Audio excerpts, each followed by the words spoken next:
السلام علیکم، آپ دیکھ رہے ہیں کے نیوز ایچ ڈی۔ میں ہوں کرن ارشاد۔ خبر شامل کرتے ہیں لاہور سے۔ لاہور انویسٹیگیشن پولیس سانحہ کی کارروائی۔ مزید اس حوالے سے رپورٹ کر رہے ہیں ہمارے بیورو چیف طاہر خان۔ جی بالکل، لاہور انویسٹیگیشن پولیس سانحہ کی کارروائی۔ معصوم بچوں کے ساتھ دوران دینی تعلیم نازیبا حرکات کرنے والا قاری مختار احمد گرفتار۔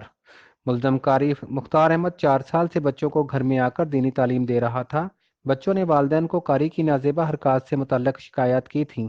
والدین نے خفیہ طور پر نگرانی شروع کی تو قاری کو 9 سالہ بچے کے ساتھ فحش حالت میں پایا۔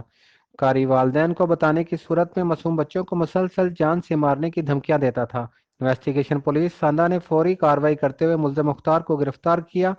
S P investigation Iqbal Town Shazia Sarwar نے کی طرف سے ملزم کی گرفتاری پر پولیس کو شاباش دی۔ جی